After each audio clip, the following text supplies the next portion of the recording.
We'll start there with the Phillies. Phils win 2-3 against the Reds. They drop game one, but they bounce back the next 2 days. Rangers Suarez, really good outing Saturday. But the big story, Zack Wheeler yesterday. I mean, just incredible. We've seen a lot of Zack Wheeler starts. That might have been his best start with the Phillies, which is really saying something considering the resume. It's only his fifth time in his whole career he's had a complete game, right? Yeah, I think it's his first complete game since 2021. Yeah, I'm not sure. Either 2021 or 2022. Would have had a perfect game if not for the one mistake he made, Austin Hayes, Kyle's favorite guy, hitting a home run. But aside from that, he was incredible. He was untouchable. And we're just so lucky to have this guy, Hugh. What a performance from Zack Wheeler. Yeah, not only that, it makes you think, what is his end game? Because he's already made it clear. He only got a couple years left. So he's pitching like, there's no tomorrow. It's just unfortunate that, offensively, and it's still early. Well, it's not early. It's still a lot of baseball left to be played. Let me say that if they pick it up, it might be something special. It could potentially be something special. Absolutely. And this starting rotation's unbelievable. Kind of unbelievable that Zack Wheeler, the only Phillies pitcher headed to the All-Star game. But that's really the story this weekend. When you look at the starting pitching and you compare it to the offense on the other side, Zack Wheeler as a starting pitcher versus Bryce Harper and his struggles with the offense. And that's kind of the question coming out of this weekend here. Are you more encouraged by the starting pitching, or are you more discouraged by this offense? Where would you fall on that here? I would be encouraged by the starting pitching, man. I think that when you look at what they've been able to do and what they've been able to amass over the last couple of weeks is, if the offense gets going, which they kind of feel like it will, that they'll be okay. There's something to be said. We were talking in the meeting this morning, and something was said about, catching fire at the right time. I believe in that. And it's weird because most times when you look at a lot of teams that have success, and you go back and look at the season that they had, a lot of times it starts out rocky. One team that jumps out to me immediately when I think of that is the Indianapolis Colts, the year that they won the Super Bowl. I always get the guy's name mixed up. Bob Sanders or Bob Sanders? Bob Sanders, the secondary player, the safety. When he came back and how that defense got a lot better. They were porous during the last few games of the season, and a lot of people were concerned about whether or not they were going to be able to stop anybody.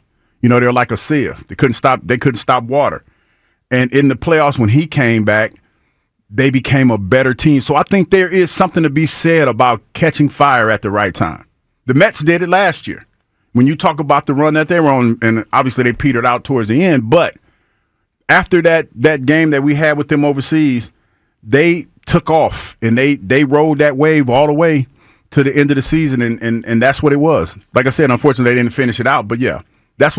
There's something to that. Yeah, and you look at the starting pitching, it's been outstanding without a doubt. And if you want to get in and start the show, 215-592-9494. Are you more encouraged by the starting pitching that this team has, or discouraged by the struggles of this offense? Because I look at it, and I still come away, as great as the pitching is, more concerned about the offense. I mean, even with 6 runs on Friday, they squandered a bunch of chances. Sunday, very nearly gave that game away. They had runners in the corners, nobody out in the 6th inning. Strikeout, walk, strikeout. You get nothing. And I want to believe that this pitching staff can carry them, but I watch this offense and how bad they are with runners in scoring position. 0 for 10 yesterday, 3 for 13 Friday.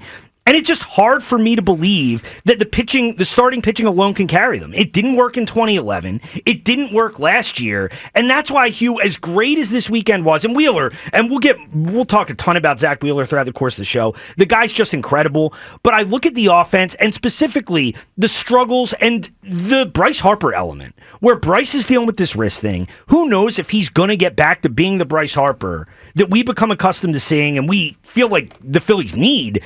That's what really worries me, and even after this weekend, I'm still more worried about the offense. Yeah, and I said this last week, and it really ran Joe kind of hot. Now I'm pretty sure it's going to run Kyle hot too, because I didn't say the exact words "become a slap hitter." I didn't say that, but it was implied that that's what Bryce is probably going to have to be until he gets comfortable with his wrist.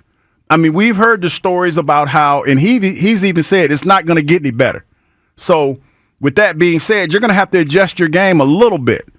So until he gets comfortable with the adjustments that he has to make, that might be the Bryce Harper that that we're going to need and going to have until he does get comfortable. Yeah, and I don't know if the Phillies can win like that. Like, I think they need Bryce Harper to be a difference maker. I think they need him to be a power hitter. And if you want to get in 215-592-9494, you're more encouraged by the starting pitching or discouraged by the defense. It's hard after what we've seen the last couple years for me to just think the starting pitching can solely carry them. I mean, over the last 22 games prior to yesterday, Phillies had a 2.34 starting ERA. Best in baseball by over a run, and their record was only 14-8. I mean, it's a good record, but you'd think with that kind of ERA, your record's like 17-5 or 18-4, something like that. And the offense just, in my mind right now, isn't carrying their end. And Kyle, I wanted to ask you, where do you fall on this? Are you more encouraged by the starting pitching or discouraged by the offense? I don't know how you can't be more encouraged by what the starting pitching's doing right now. Like, it's historic. And I know that the ERA is probably not as good as it was in 2011, but I think that's skewed a little bit by some of the scrubs they threw out there as fifth starters, maybe a bad Taiwan start. The Vanimal. Yeah, Luzardo having a few stinkers in there, Mick Abel, like all that stuff. But like, I think this starting rotation has potential to be better by the end of the season than that 2011 rotation. And I know that the pitching here includes everything, like the relief pitching, which is not very good, but that's something that I feel like can sort of fix itself like the easiest of any of the aspects of a team. Like, they can add at the trade deadline. They can even move a few guys from the starting rotation to the bullpen when October comes, because you're really only like 4 guys deep when you're starting with your starting pitching in the playoffs. And look, if you think about it, this sounds crazy to even say, the starting rotation has the potential to get even better. Like, they might add, they're going to add Aaron Nola back, which I don't know what he's going to be. I know he's bad before he went on this rehab assignment, or before he went on the IL, but he's going to a rehab assignment right now, and there is a chance, guys, that was actually what was limiting him in the beginning of the season, that we might see sort of a return to your favorite guy, TK, the true ace, Aaron Nola. The fake ace? Yeah, the fake ace, Aaron Nola. The real number 4? Yeah, but like, I think Aaron Nola is going to be pitching better than he was at the beginning of the season when he comes back. And then I don't know what's going to happen with Andrew Painter. I know they're saying he's got to earn his way up here, but he's going to add some depth to the starting rotation too. Like, this has potential to get even better. And the thing about the offense is, like, I understand that the Bryce thing's definitely a worry, but I don't, like, everyone wants this explosive, high-powered offense that we've seen from the Phillies in years past. I don't know if they necessarily need that, just because of how good the starting pitching has been. So, like, I mean, well, I think it's not great right now. We can probably get a little bit better than this. Like, it'll probably regress toward the mean in the positive way. And I think they'll end up being okay. Like, just watching the starting pitching right now is a treat every night. So, like, I'm way more encouraged by that. It is. And I don't want to diminish what the starting pitching is doing, but we're 90 games in at this point. And I just feel like the offense isn't where you need it to be. And I do feel like the representation of both these sides, whether it's starting pitching or lineup, really does come down to Zack Wheeler and Bryce Harper. And first off, with Wheeler, here was Rob Thompson talking about him yesterday and kind of what he was able to do. Was today about as good as you've ever seen? Yes. After the 4th, I thought this has a chance to be a no-hitter or perfect game. I really did. And, you get behind Hayes 3-1, I think, and just left a fastball over the middle of the plate, and he put a good swing on it. So he was just dominant. I mean, everything working, control, command, whatever. I mean, it was just, everything was great. And it was just insane yesterday what Zack Wheeler was able to do, 12 strikeouts in that game. And then you compare that with Bryce Harper, and Bryce still dealing with the wrist thing, and it doesn't sound like it's getting a whole lot better. Here was Bryce last week talking about why he decided to come off the IL now.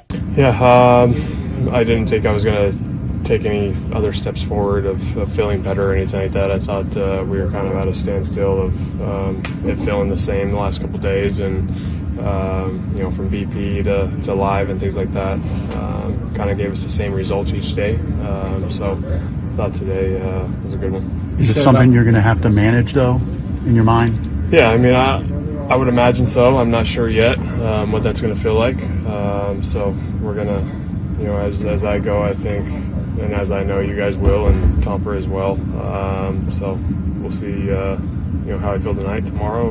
And Hugh, I keep hoping that Bryce is going to find his rhythm, get back to being that guy, but the longer this season goes and the more you can tell it's just bothering him, the more I feel like he might not get there this year. He might not be the guy that we're used to seeing, but he can still be effective. I think there are other ways that he can be effective. Bryce can still be a threat. And I know nobody wants to hear that because he's been a power guy all this time, but if he can just and I'm just laughing because I know if Joe was sitting there, he would probably blow a stack right now. But if he could just find a way to be effective and help move runners over, I think that's what this team needs at this point. I'm laughing even thinking about saying. Help move runners over? I mean, listen, man. I'm going to blow my stack now, $330 million. I understand what you're saying. But right now, it's obvious that this man is not comfortable. And they basically gave him every assurance that he wasn't going to re-injure himself when he came out there. He's not comfortable. He's been saying that for the last couple of weeks. That's why it's taking so long. Dave Dombrowski came out and said, well, it's up to Bryce when he wants to come back. Yeah, sometimes y'all just got to read between the lines, this is the thing, man. Though, man. This team can't win. This offense can't be great without Bryce being great. You got to figure it out. You got to figure out how to be great without Bryce being as great as he once was, if that's the case. They have no power in the rest of the lineup aside from Schwarber. I know, and that's worrisome, but I think you we could add a little bit of perspective to this, and I know I'm going to sound Dave Dombrowski-ish. Remember Kyle Quinn and perspective in the same sentence. Well, I'm surprised Kyle has been missing he's for super a week calm on the show. I know that. We got to rile him up. This is not the Kyle Quinn I know. I was waiting for him to be a little bit more aggressive. He must have had a good vacation. No, look, I'm with you today, but I think if I were to tell you that this team has the best starting rotation in baseball, and still, here's the perspective part. It's a top 10 offense in the majors. That's good enough to win you the World Series. That's a Mickey Mouse top 10 ranking. It's not Mickey Mouse. It's what the numbers are, Tom. You said it. They're 90 games in. It's not Mickey Mouse when it's 90 games in. That's what it is. It's not a top 10 offense. It is a top 10 offense. Look at the numbers. We watch them every day. The team I watch, that's not a top 10 offense. They're 6th in the league in batting average. They're 10th in runs. They are 9th in OPS. That's a top 10 offense, if you ask me. Look at the numbers. I care about scoring runs. Don't start mocking me. I'm on your side. Yesterday, they won a game where they went 0 for 10 with runners in scoring position. Am I going out of my mind here? Well, they won the game, Tom. They won. I mean, that's the pitching. I know nobody wants to hear that today. I feel strange saying it with so much stuff going on. Yeah. But you won. No, I felt icky though because it's like Dombrowski after the Mets series. Well, they weren't the worst. Yeah, they weren't the worst chase team. It's not great, but it's not the worst. Hey, but listen, we're right there. We're right there, guys. Yeah, we're right there. At least they won. But want to get your thoughts. Are you more encouraged by this starting pitching or discouraged by this offense? And really, Bryce Harper, because Bryce had a rough weekend. I mean, 0 for 4 Ks on Saturday, struggled again yesterday. I mean, if anybody can kind of turn it around, it would be Bryce Harper from something like this. But hey, when it's an injury, it's really beyond your control, and that's my concern.